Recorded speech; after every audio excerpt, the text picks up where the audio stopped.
Steve here, and this is 2005 Subaru Forester XT, and it's mine. Over the next couple of videos, I'm going to be taking out some of the interior console parts to appease my OCD and just neatening up a little bit. Enjoy.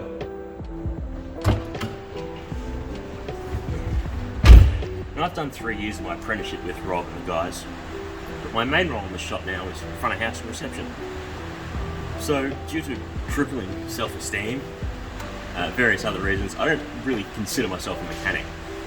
So this install is going to just be from me having fun with my car. We're going to be replacing this NAF left-hand drive focused gauge pod. We've got the Japanese double-din nav shell to go on the top there, with the Pioneer unit that's going to jump up on top. I found a discount knockoff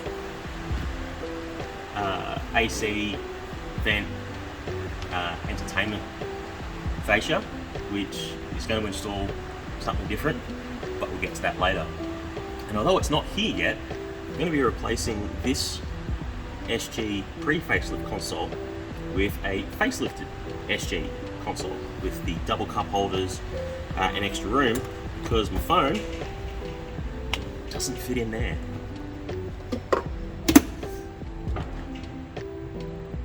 Oh god. Let's get stuck into it.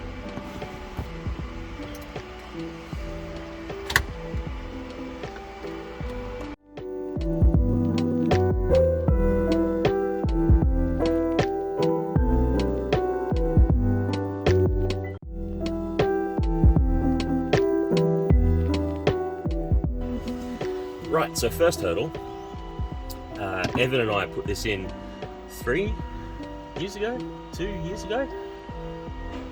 The power supply and whatnot to the boost gauge doesn't actually disconnect from the gauge like the oil pressure gauge did, wherever it's gone. It's already disappeared behind the console. So, first moment of being brave.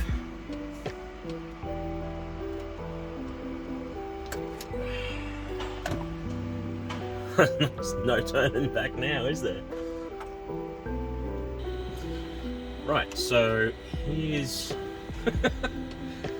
oh, I'd forgotten I'd done this. Here's a solution to having this awful eBay, as you can probably, hopefully see there, left-hand facing gauge cluster, which I did order in right-hand drive.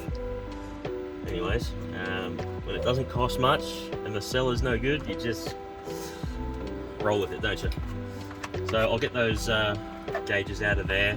That'll be pretty easy to reconnect. The rich lean sensor has never been connected to the car, getting into the ECU and whatnot, and I've just not had the time. The fitment on this was just rubbish. So as you can see here, what I ended up doing was literally cutting the bottom out of the cubby hole. Those with the SG Foresters will be very familiar with the pop-up lid. Just took that off, cut out the bottom so everything can come in. But it doesn't matter because that's not going back in the car. I guess now I have a spare SG Forester clock.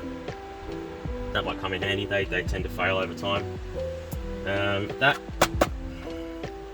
want to say I'll throw it out, but you know, you just tend to hold on to stuff, don't you? So that's going in there. Because I clearly haven't had enough coffee, and I didn't introduce it at the start. We'll talk about it now.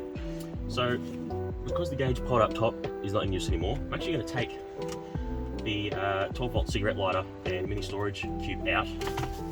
So I found this nifty little product from a 3D maker based up in Sydney, I believe. Keen's Customs, will tag you up in the description there. They 3D print a whole heap of stuff, a bunch of Subaru, but also other makes, Volkswagen as well, I know. So I'm going to sit 2 of the gauges that actually work, oil pressure and boost pressure, down here. And I think that's going to look really cool because I'm a numbers nerd. Something about neurodivergent fascination with information. We won't get into that now. But I'm going to pull that out. I'm just going to pull the fascia out. I'm going to rescue all the bits from the gauges up top and make sure they're ready down below, and go from there.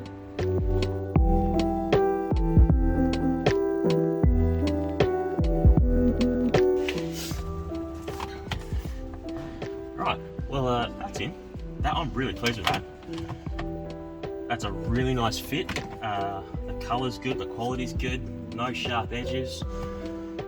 Mate, I'll probably be checking out your stuff again, Keen's Customs. I'm really excited to get the gauges in. Alright, I'm going to start pulling this bit of fascia out. I'm not really keen on pulling out this centre console yet until the other one gets here, but I think I might have to. Depends where wires are tucked and bits and pieces, but we'll see how we go.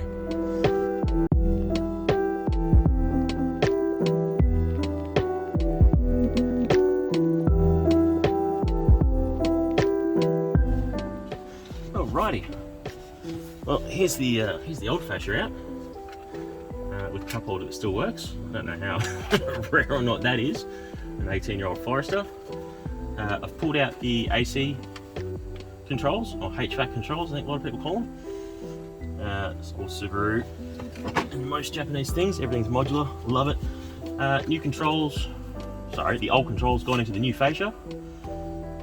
Just perfect fit, you know, for a cheapy item. I'm actually pretty impressed with that.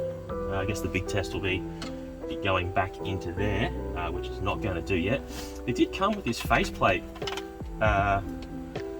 which is curious.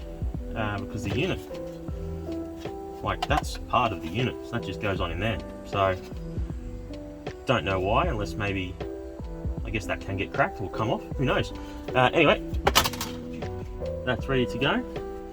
I guess we'll start looking at putting in the doubled in bit on the top.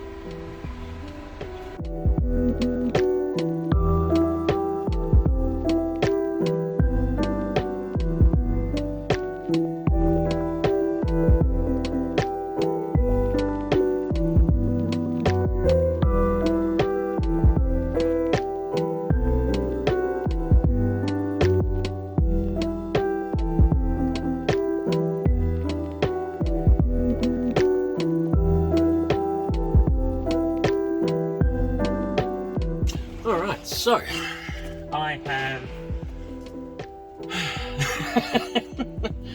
tucked and poked and prodded. We have now got all the connections I need for my Pioneer unit leading up to the top. Because I just got an adapter and didn't cut and solder and repin myself, I've got heaps of cable there, so I'm not worried about the reach on that. I'm going to now get the pod topping. I like ice cream, so we'll go with topping. I'm going to get the topping unit out the box and see how we go about fitting that.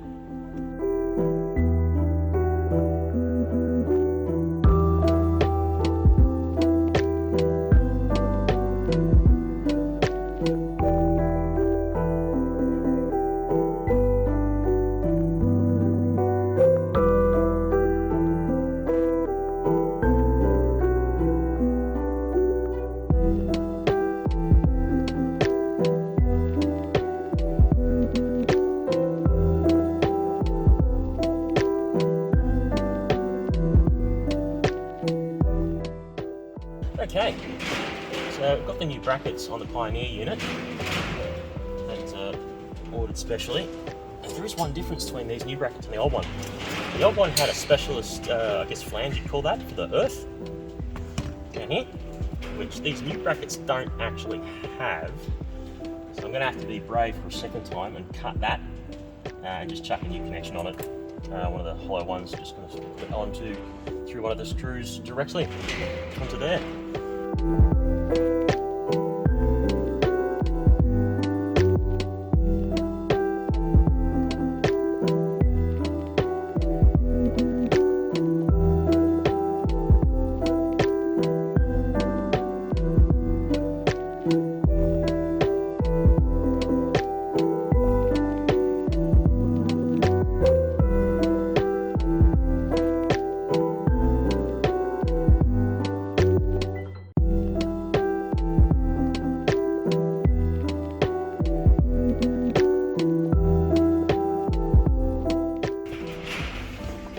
Alright, well, here it is all back together.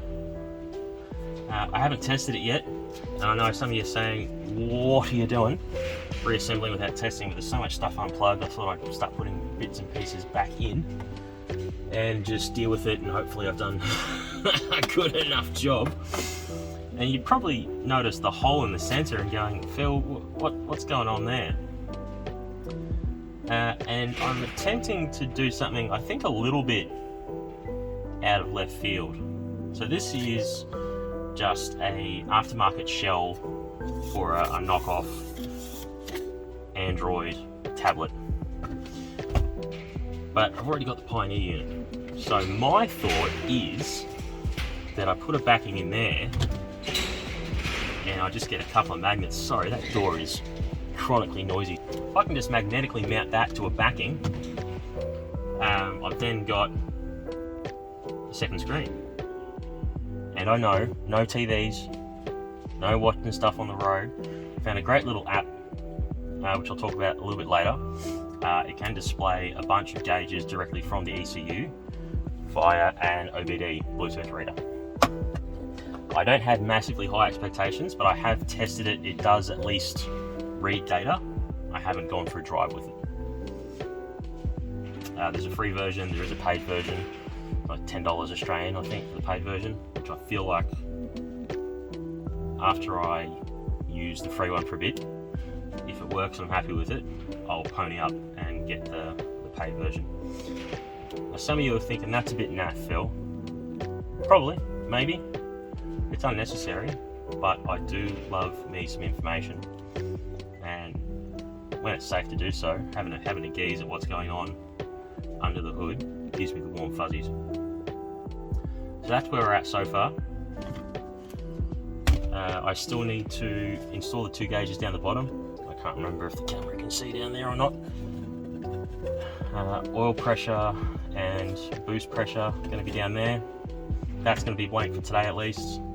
Just need to get some material and make up a plate and get some magnets for that, for the iPad. And yeah, I'm going to keep putting stuff back together, and then it's testing time.